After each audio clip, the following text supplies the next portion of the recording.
as we continue in our study of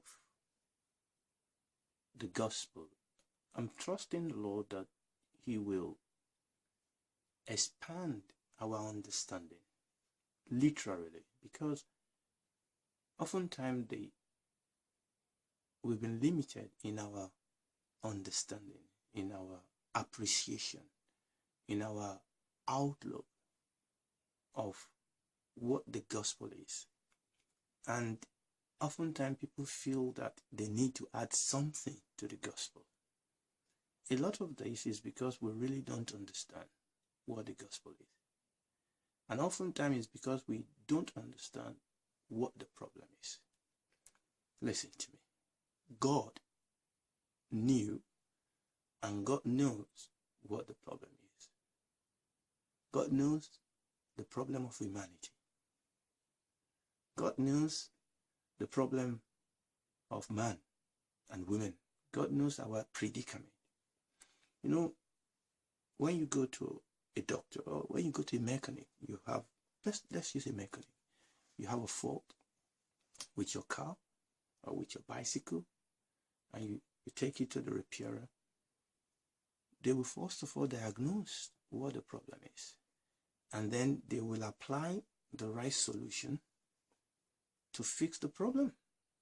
There's some problem that don't even need fixing. They may just want to give you some little advices here and there.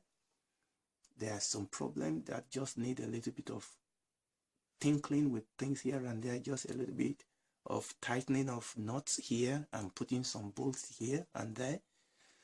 There's some problems that are more difficult than that needs some part to be changed, maybe small parts to be changed, maybe just a little bit of a fuse that has blown up and just remove one fuse and put in another fuse. But there are some problems that they will advise you. I had such a problem recently with my car. I was going to work and the car just stopped. So I finally got to the mechanic, and the mechanic looked at my car, had a good look at it, and rang me back and said, you know what? I will advise you not to fix it. That it will cost you more to fix this car.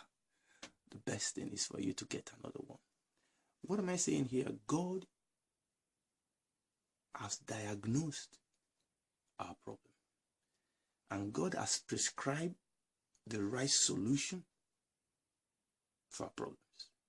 And that solution is in the gospel. So as we receive the gospel and as we take the gospel, we are applying God's solution to human problems. You know, we have government that are helping, and thank God for governments. And the Bible encourages us and admonishes us to obey government, particularly godly government. But the truth is this, ultimately, they can only try their best. And a time will come in the history of men when every government will struggle to fix the problem. And, well, this is just part of the story. This will ultimately lead to the appearance of the Antichrist, who will seem to have all the solution. You know, we are living in a world now where all of us are becoming more willing to give away more of our privacy because of the issues and the problem that surrounds us. The Bible says that men's heart will fail them for the things that is coming upon the face of the earth. We are coming to a point now with terrorism on the rise. There is poverty, there is war, interracial war, and things like that. We are coming to a point where people are looking for solution. And thank God for people out there, secular people that are looking for solution. But ultimately, God, Jesus Christ, is the Prince of Peace. He said, peace I give unto you. My peace I give unto you. Not as the world give I unto you. Let not your heart be troubled. So I'm trusting God that as we continue in this study, that the Lord will help us, will expand our understanding, will expand our vision, will expand our outlook so that we'll begin to see that this gospel that we are dealing with is not a plastic thing. It's not a make-believe. It's not a sinking our head in the ground. It's not a hideaway. The gospel deals with reality. It cannot be good news if it doesn't happen and if it does not deal with reality. What use is a news that does not affect me, that does not deal with my reality, that does not answer my question, that does not give solution to my problem, that does not give direction to my confusion, that does not shine light into my darkness, that does not lift up my head that has hung down? What is the need? What is the use of such a news? A good news is a good news because it happens. A good news is a good news because it makes a difference to my situation. It brings a change. It opens door. It answers question. Praise the Lord. So I'm believing God. I'm trusting God for that as we do. And this can only be done by the Holy Spirit. It can't be done by me. I'm trusting God for myself because what I'm dealing with here is way beyond me. But I'm trusting God and for myself and for you that God will grant us that understanding, that He will shine His light into us and will bring us to a place where we begin to know as we should know. And that is what we're dealing with. That's what we're dealing with, and that's what we're trusting God, because I believe that there's such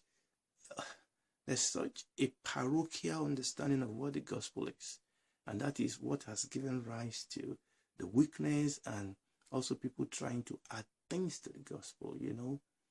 Sometimes we add entertainment to the gospel, gimmicks to the gospel. The gospel does not need our help. A good case does not need a bad defense.